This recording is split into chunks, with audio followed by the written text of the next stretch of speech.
यदृच्छया चोपपन्नम् स्वर्गद्वारमपावृतम् सुखिनः क्षत्रियाः पार्थ लभन्ते युद्धमीदृशम्।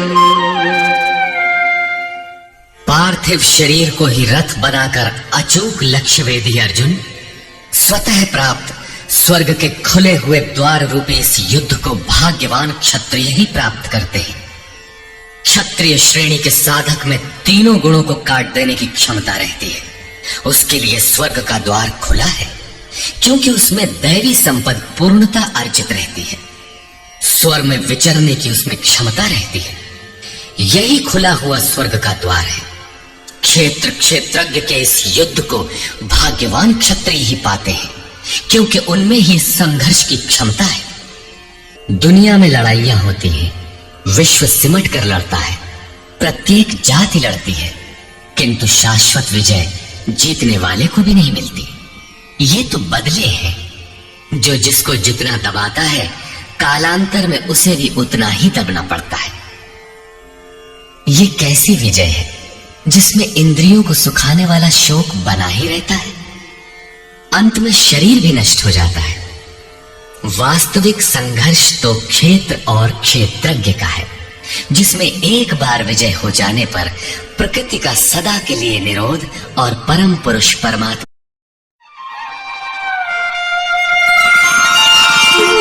अथ चेत्त्वमिमं धर्म्यं संग्रामं न करिष्यसि ततः स्वधर्मं कीर्तिं च हित्वा पापमवाप्स्यसि। और यदि तू इस धर्मयुक्त संग्राम अर्थात शाश्वत सनातन परम धर्म परमात्मा में प्रवेश दिलाने वाला धर्म युद्ध नहीं करेगा, तो स्वधर्म अर्थात स्वभाव से उत्पन्न संघर्ष करने की क्षमता, क्रिया में प्रवृत्त होने की क्षमता को खोकर पाप अर्थात आवागमन और अपकीर्ति को प्राप्त होगा। अपकीर्ति पर प्रकाश डालते हैं। अकीर्तिं चापि भूतानि कथयिष्यन्ति ते व्ययाम् सम्भावितस्य चाकीर्तिः मरणादतिरिच्यते। सब लोग बहुत काल तक तेरी अपकीर्ति का कथन करेंगे। आज भी पदच्युत होने वाले महात्माओं में विश्वामित्र, पाराशर, निमि, श्रृंगी इत्यादि की गणना होती है। बहुत से साधक अपने धर्म पर विचार करते हैं, सोचते हैं कि लोग हमें क्या कहेंगे। ऐसा भाव भी साधना में सहायक होता है। इससे साधना में लगे रहने की प्रेरणा मिलती है। कुछ दूरी तक यह भाव भी साथ देता है। माननीय पुरुषों के लिए अपकीर्ति मरण से भी बढ़कर होती है।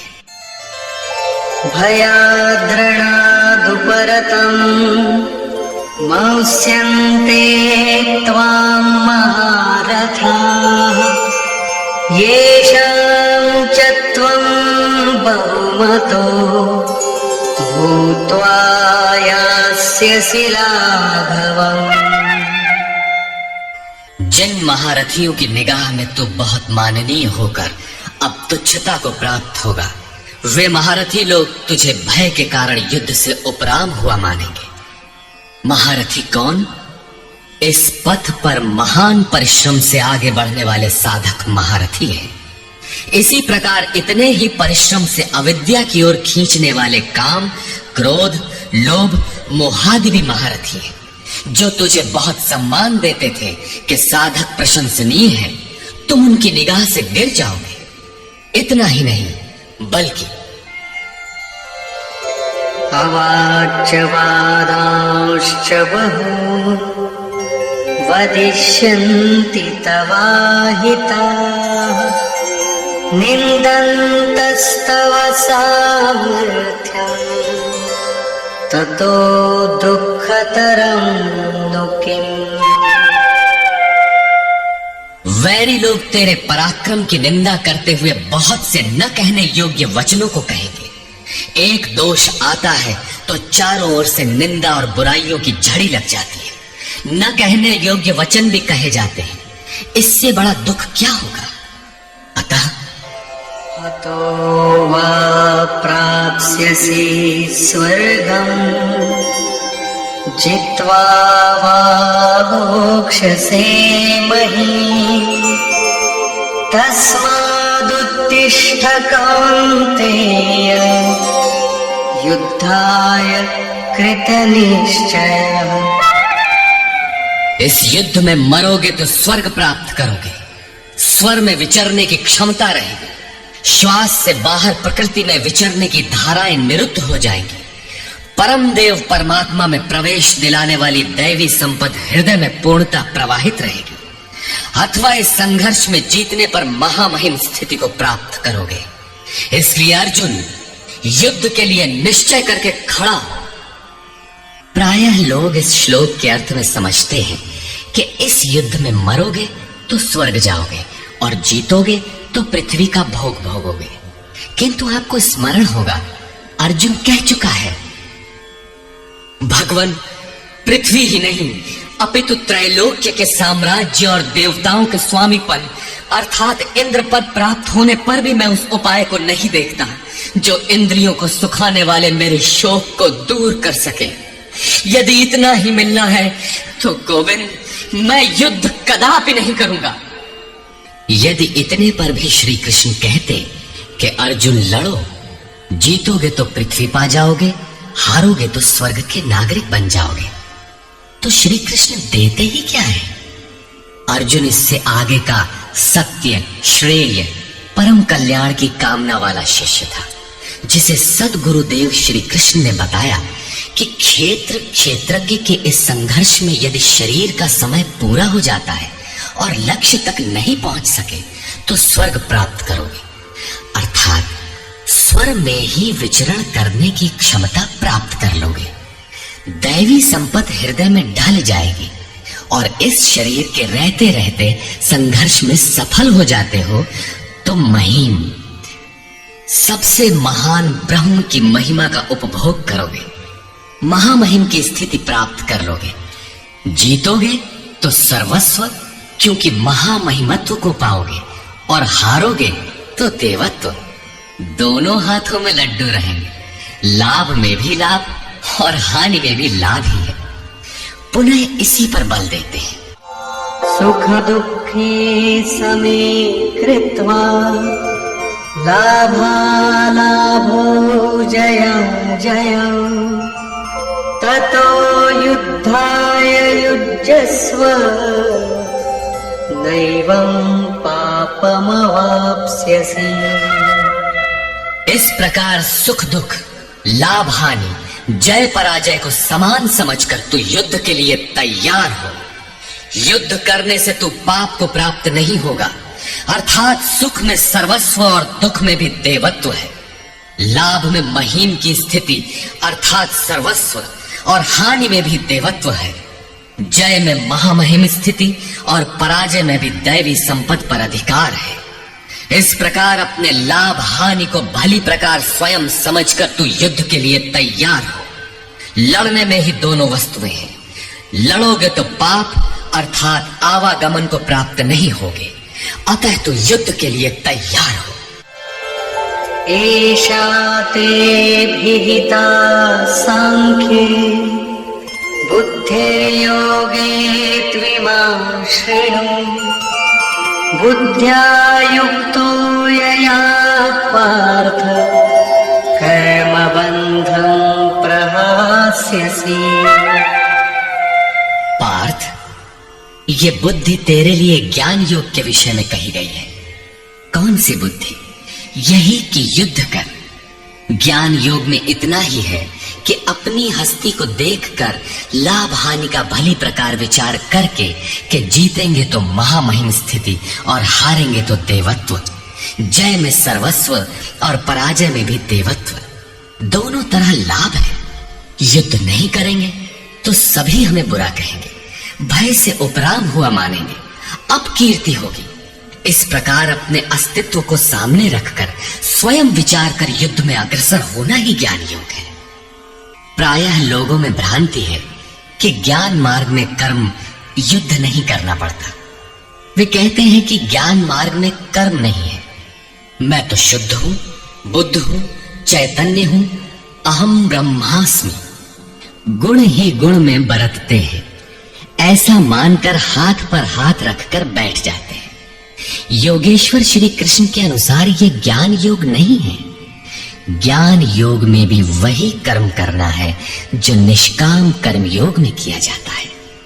दोनों में केवल बुद्धि का, दृष्टिकोण का अंतर है।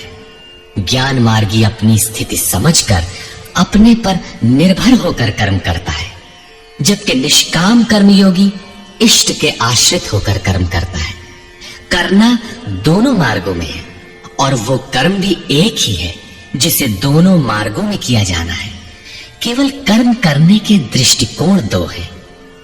अर्जुन, इसी बुद्धि को अब तू कर्म योग के विषय में सुन, जिससे युक्त हुआ तू कर्मों के बंधन का अच्छी तरह नाश करेगा।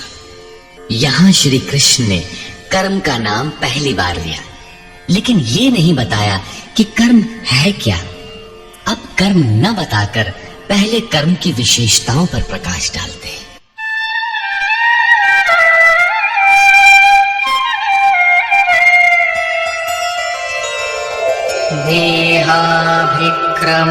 देहाभिक्रमनाशोऽस्ति प्रत्यवायो न विद्यते स्वल्पमप्यस्य धर्मस्य त्रायते महतो भयात्। इस निष्काम कर्म योग में आरंभ का अर्थात बीज का नाश नहीं होता, सीमित फल रूपी दोष नहीं है। इसलिए इस निष्काम कर्म का, इस कर्म से संपादित धर्म का थोड़ा भी साधन जन्म मृत्यु रूपी महान भय से उद्धार कर देता है। आप इस कर्म को समझें और उस पर 2 कदम चल भर दें, जो सदगृहस्थ आश्रम में रहकर ही चला जा सकता है। साधक तो चलते ही है। बीज भर डाल दें तो अर्जुन, बीज का नाश नहीं होता। प्रकृति में कोई क्षमता नहीं, ऐसा कोई अस्त्र नहीं कि उस सत्य को मिटा दे। प्रकृति केवल आवरण डाल सकती है, कुछ देर कर सकती है, किंतु साधन के आरंभ को मिटा नहीं सकती। आगे श्री कृष्ण ने बताया कि सभी पापियों से भी बड़ा पापी ही क्यों न हो, ज्ञान रूपी नौका द्वारा निसंदेह पार हो जाएगा। ठीक उसी बात को यहां कहते हैं कि अर्जुन, निष्काम कर्म योग का बीजारोपण भर कर दें तो उस बीज का कभी नाश नहीं होता। विपरीत फल रूपी दोष भी इसमें नहीं होता कि आपको स्वर्ग, रिद्धियों या सिद्धियों तक पहुंचाकर छोड़ दे। आप ये साधन भले छोड़ दें, किंतु यह साधन आपका उद्धार करके ही छोड़ेगा। इस निष्काम कर्मयोग का थोड़ा सा भी साधन जन्म मृत्यु के महान भय से उद्धार कर देता है। अनेक जन्म संसिद्धस्ततो याति पराम गतिम। कर्म का यह बीजारोपण अनेक जन्म के पश्चात वहीं खड़ा कर देगा जहां परम धाम है, परम गति है। इसी क्रम में आगे कहते हैं, व्यवसायात्मिका बुद्धि एकेह कुरु नन्दन बहुशाखा ह्यनन्ताश्च बुद्धयो व्यवसायिनाम्।